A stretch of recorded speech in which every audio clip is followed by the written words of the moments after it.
Drama usually isn't what starts a woman overthinking. Most of the time, it starts because something matters. A relationship, a decision, a conversation you don't want to go wrong. A text that suddenly feels different. A shift in someone's energy. A moment where you realize something important could change. When something really matters, deep down to us, the mind often tries to protect us the only way it knows how. By thinking harder. By replaying the conversation. By analyzing every detail. By trying to predict every possible outcome before it happens. Somewhere along the way, many of us learned that if we could just think enough, prepare enough, or stay aware enough, we could prevent pain. So overthinking becomes less about being dramatic and more about trying to stay emotionally safe. I think a lot of women learn this really early, without even realizing it. We learn to pay attention to other people's feelings, to notice tension in a room, to hear the slight change in someone's tone, to sense when someone was upset, disappointed, pulling away, angry, or emotionally unavailable. Sometimes it was spoken directly, sometimes it was subtle.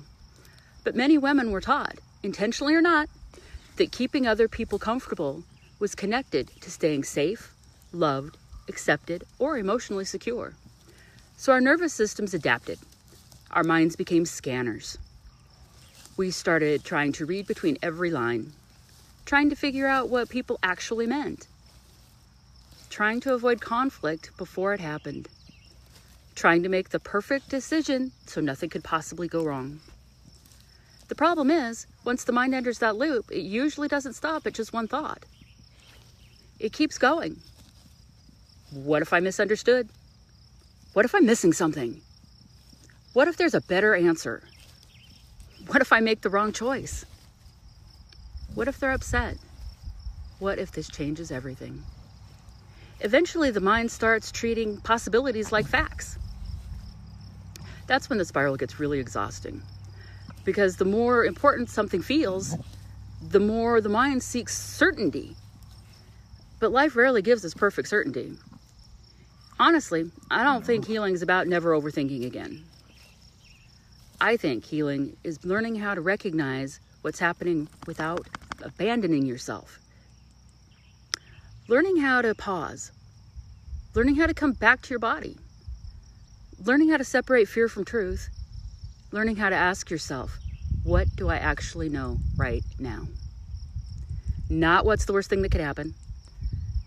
Not how do I guarantee this works out good.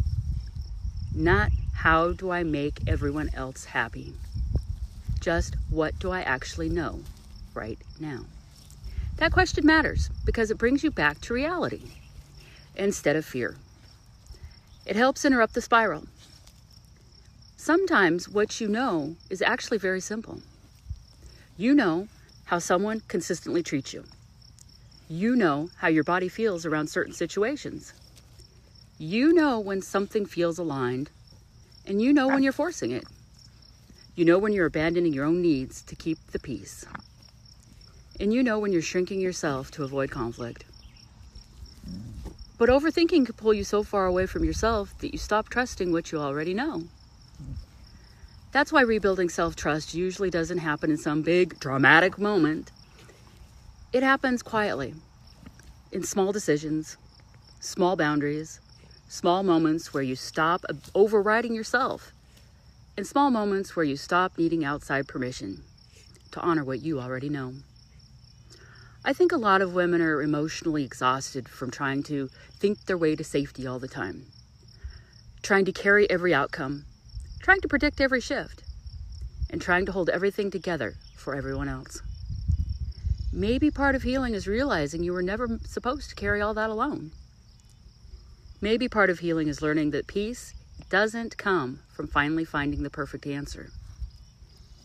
Maybe peace comes from learning how to stay connected to yourself, even when uncertainty exists. That's a very different way of living. Honestly, I think that's where real self-trust begins. Here on Becoming Sanctuary, I talk about self-trust, overthinking, intuition, emotional healing, and reconnecting with yourself in a grounded way, a quieter way, a gentler way, a more honest way. You don't have to become someone else to heal. You just have to slowly come back to yourself. And you're welcome here. If you need a place to start, I have a free guide called 7 Questions to Reconnect to Your Intuition, and the link is in the comments. Thanks for listening.